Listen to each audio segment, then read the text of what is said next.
بسم اللہ الرحمن الرحیم نحمده ونستعینه ونصلی ونسلم علی رسول الکریم اما بعد سبحانک لا علم لنا الا ما علمتنا انک انت العلیم الحکیم اللہم انفعنا بما علمتنا وعلمنا ما ينفعنا زدنا علما رب اشرح لي صدری ویسر لي امری واحلل عقدۃ من لسانی یفقهوا قولی۔ بینک سے متعلق ہمارا سبق چل رہا تھا، کچھ تو ہم نے بنیادی باتیں پڑھی تھیں، پھر یہ پڑھا تھا کہ بینک میں بنیادی چیزیں جو ہیں وہ تین مسائل ہیں بنیادی۔ نمبر ایک، جو بینک میں رقم جمع کراتے ہیں لوگ، مختلف اکاؤنٹ ہولڈر آتے ہیں پیسے دیتے ہیں۔ نمبر دو، بینک کا کاروبار کرنا، بینک ان سے کاروبار کرتا ہے۔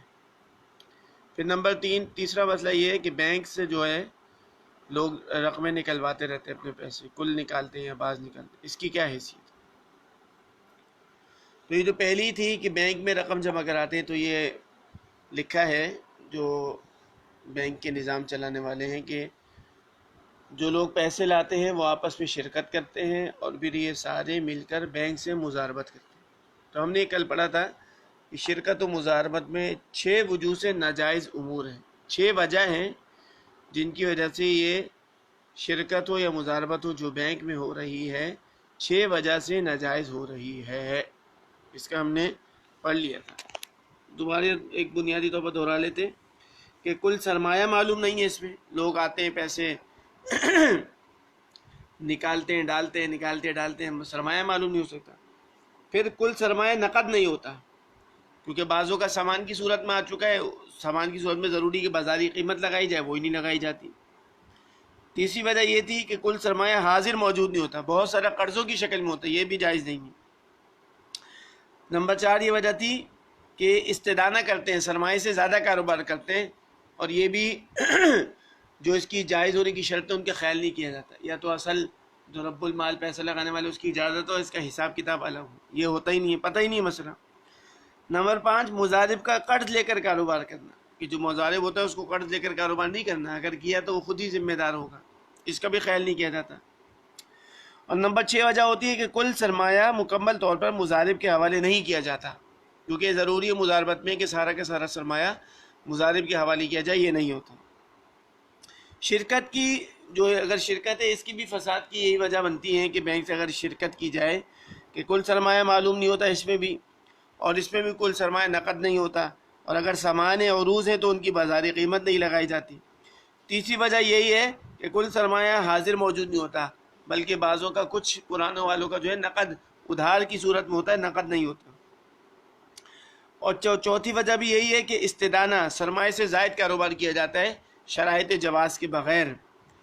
اور 5ویں وجہ یہ ہے کہ جو کام کرنے والا شریک ہوتا ہے، اس کو شریک عمیل بولتے ہیں، وہ جو ہے قرض لے کر مشترک کاروبار کرتا ہے، اور یہ جائز نہیں ہے۔ اس کی 2 شرطیں ہیں، ان کا خیال کرنا چاہیے کہ پہلے اس والے سے اجازت ہو جو پرانے شریک ہے، دوسرا اس کا حساب کتاب الگ رکھے، اور چھٹا یہ کہ جو بعض شریک ہوتے ہیں اس میں وہ متعین تنخواہ لیتے ہیں، اور مشترک کاروبار میں ضروری ہے کہ جتنے شریک ہوں ان کی تنخواہ متعین کرنا، طے کرنا جائز نہیں ہے۔ تو اس وجہ سے تو یہ فاسد ہو گئی۔ اب یہ دیکھنا ہے کہ جو ان کے کاروبار ہوتے ہیں، دوسرا جو مسئلہ ہے کہ بینک کا کاروبار کرنا، بینک جو اس سے کاروبار کرتا ہے اس کا کیا حکم ہے؟ تو بینک جو یہ پیسے بینک کے پاس آ رہے ہیں، بینک کاروبار کرتا ہے، تو بینک کے کاروبار کرنے میں جو ہے 4 باتوں کا جائزہ لینا ضروری، 4 باتوں کا اطمینان ہونا چاہیے، تو اندازہ ہو جائے گا کہ بینک کا کاروبار جائز ہو رہا ہے ناجائز ہو رہا ہے۔ پہلی بات، کاروبار جائز ہو، تو یہ تو ہم ظاہر اچھا ہی گمان کریں گے کہ بھائی مسلمان لوگ ہیں تو کاروبار تو جائز کرتے ہوں، ٹھیک ہے۔ دوسری بات کا جائزہ کہ کاروبار سرمایہ کے مطابق ہو۔ نمبر 30 بات دیکھنی ہے کہ روزمرہ کے معاملات شرعاً جائز ہوں۔ اور نمبر 4، کیونکہ اصل مقصد تو نفع ہوتا ہے نا، پھر نفع یا نقصان اگر ہو گیا اس کی جو تقسیم ہے اس کا طریقہ کار شریعت کے مطابق ہو۔ تو بینک کے کاروبار میں یہ 4 چیزیں دیکھنی ہے کہ کاروبار جائز ہو، کاروبار سرمایہ کے مطابق ہو، روزمرہ کے معاملات شرعاً جائز ہوں، نفع و نقصان کی تقسیم کا طریقہ کار شریعت کے مطابق۔ تو جو آخری تین باتیں ہیں نا، کاروبار تو ہم بولیں گے بھائی ٹھیک ہے مسلمان لوگ ہیں صحیح کریں گے، یہ دو آخری تین باتیں ہیں۔ نمبر ایک کاروبار سرمایہ کے مطابق، نمبر دو یہ روزمرہ کے معاملات، نمبر تین نفع نقصان کا طریقہ کار۔ یہ باتیں شریعت کے لحاظ سے درست نظر نہیں آ رہی، جتنا بھی ابھی تحقیق کی گئی ہے، پڑھا گیا ہے، اس کو دیکھا گیا ہے، بات چیت کی گئی ہے، اس سے پتہ چل رہا ہے تینوں باتیں ٹھیک نہیں ہیں۔ جو پہلی بات ہے کہ کاروبار سرمایہ کے مطابق ہے یا نہیں، تو ایک تو بات ہم عرض کر چکے ہیں کہ یہ سرمایہ سے ایک تو زیادہ کرتا ہے وہ الگ ہے، پھر آپ کو پتہ ہے کہ لوگ آتے ہیں پیسے جمع کراتے رہتے ہیں، سب کے اکاؤنٹ ہوتے ہیں، کھاتے ہوتے ہیں، اب اس سے کئی گنا زیادہ ادھار تو کاروبار کیا جاتا ہے، ٹھیک ہے، یہ تو بات یہ الگ ایک منع چیز ہے۔ پھر اس بات کا بھی اطمینان نہیں ہے کہ وہ جو ادھار اور جمع شدہ سرمایہ جس سے پورے ماہ مہینے پورے سال کا کاروبار ہوا کتنا ہے، ادھار کتنا ہوا، جو سرمایہ اس سے کتنا ہوا، کسی کو معلوم نہیں، کوئی بھی نہیں بتا سکتا کہ اس مہینے یا اس سال کتنے سرمایہ سے کاروبار ہوا، کیونکہ آپ کو پتہ ہے بینکوں میں جو ہے ہر دن میں ہر گھنٹے میں جو ہے سرمایہ بدلتا رہتا ہے، اور ہم یہ پہلے عرض کر چکے ہیں کہ نفع نقصان کی صحیح تقسیم کے لیے یہ معلوم ہونا ضروری ہے کہ بھائی جب سے معاملہ ہوا تھا اس وقت سے لے کر اب ہم تقسیم کر رہے ہیں اتنا سرمایہ تھا، تو پوری مدت تجارت میں سرمایہ کا معلوم ہونا اور تقسیم کے وقت معلوم ہونا ضروری ہے، یہ تو معلوم ہی نہیں ہوتا یہاں پہ۔ پھر یہ بھی ہم پڑھ چکے ہیں کہ شرکت و مضاربت میں اگر وہ ادھار لے رہا ہے تو وہ کاروبار الگ ہو، جو ادھار لے لیا اگر جائز شرطوں کے ساتھ کہ بھائی مضارب رب المال نے مضارب کو یا جو شریک ہیں اس سے کام کرنے والی شریک کو اجازت دے دی کہ بھائی ٹھیک ہے ادھار کاروبار کر لو، تو اس کا بھی پھر الگ معلوم ہونا ضروری ہے، دونوں کو ملانا خلط ملط کرنا جائز نہیں ہے، یہ ہم پیچھے بیان کر چکے ہیں۔ اب یہاں پر اس کا اطمینان ہی نہیں ہو رہا، پتہ ہی نہیں چل رہا، ٹھیک ہے جی، کہ سرمایہ کے مطابق کاروبار ہو رہا ہی نہیں ہو رہا۔ دوسری جو چیز ہے جو قابل اطمینان نہیں ہے کہ روزمرہ کے جو معاملات کیے جاتے ہیں، خرید و فروخت کی جاتی ہے، وہ درست ہے یا درست نہیں ہے۔ اب آپ کو پتہ ہے کہ بینک جو ہے نا نقد تو بیچتا نہیں ہے، بینک جو کمائی ہوتی ہے اس کی زیادہ ایک تو ایجار سے ہوتی ہے، ایجارات جس کو لیزنگ کہتے ہیں، وہ ہم پڑھ چکے ہیں کہ اس میں کتنی 6 خرابیاں الگ ہیں، اسی کا نفع اپنے اکاؤنٹ ہولڈر کو دیں، جب خود ہی جائز چیز نہیں کما رہے تو اکاؤنٹ ہولڈروں کو دے رہے ہیں، ان کے لیے کیسے جائز ہو سکتی ہے۔ اور پھر یہ جو چیزیں بیچتے ہیں یہ بیعات مرابحہ معجلہ کہا جاتا ہے، کہ بھائی کوئی چیز خرید لی، کوئی جیسے آپ گئے آپ کو جو ہے مجھے مشین چاہیے، اور مشین آپ لینے گئے، بینک کے پاس تو مشین کوئی چیز نہیں ہوتی، بینک تو بولے گا اچھا آپ کوئی چاہیے وہ چیک دے دے گا، جاؤ ہمارے بہاف پہ خرید لو اور تم ہمارے وکیل بن جاؤ، پھر ہم تمہیں جو ہے بیچ دیں گے، بیعات مرابحہ کے ہوتا ہے۔ تو اس میں جو ہے الگ مسائل ہیں، جیسے ہم اجارہ لیزنگ میں پڑھ چکے ہیں کہ اس میں 6 شرطیں جو ہیں 6 چیزیں ہیں وہ شریعت کے خلاف ہیں، جیسے وہ قسط وغیرہ میں اگر تاخیر ہو تو صدقے کی شرط لگائی جاتی ہے، اور جو چیز ہوتی ہے گاڑی وغیرہ اس کی مرمت مینٹیننس وہ کلائنٹ مستاجر کے ذمہ لگائی جاتی ہے، ایڈوانس وغیرہ لیا جاتا ہے، تو ایک تو یہ مسائل ہیں۔ پھر دوسری ایک بات یہ سمجھے محدود ذمہ داری ایک چیز کہلاتی ہے، یہ بہت اہم چیز ہے، اس کو سمجھنا ضروری ہے۔ محدود ذمہ داری کی بنیاد پر بینک کا سارا کام ہوتا ہے، محدود ذمہ داری جو آج کل لمیٹڈ لکھا ہوتا ہے نا، میزان بینک لمیٹڈ، اس کا ایک آسان سی مثال سمجھو، کوئی آدمی آپ کے پاس آیا، آپ کی دکان ہے،